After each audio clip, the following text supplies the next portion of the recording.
Welcome to the Slop Temple. We pray this video helps. You start by confirming the essentials. Make sure you are signed into the correct Google account and that sync is active.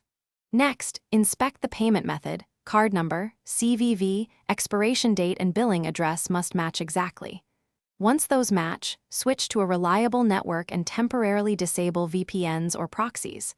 Now open Play Store, tap your profile, go to Payments and Subscriptions, and view payment methods. You'll follow the next steps to refresh and retry the transaction. Now perform the detailed actions.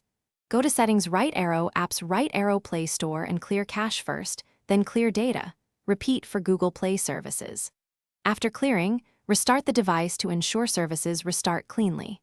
Then remove the problem card in Payments and Subscriptions, add it back or add a different card, and confirm billing address formatting. Make sure Play Store and Google Play services are up to date and install any pending OS updates. These steps fix token or compatibility mismatch. Finalize by retrying the purchase and carefully follow any two-step verification prompts or bank SMS approvals. If the charge still fails, call your bank to verify they are not blocking merchant authorizations and ask them to clear or whitelist Google Play charges.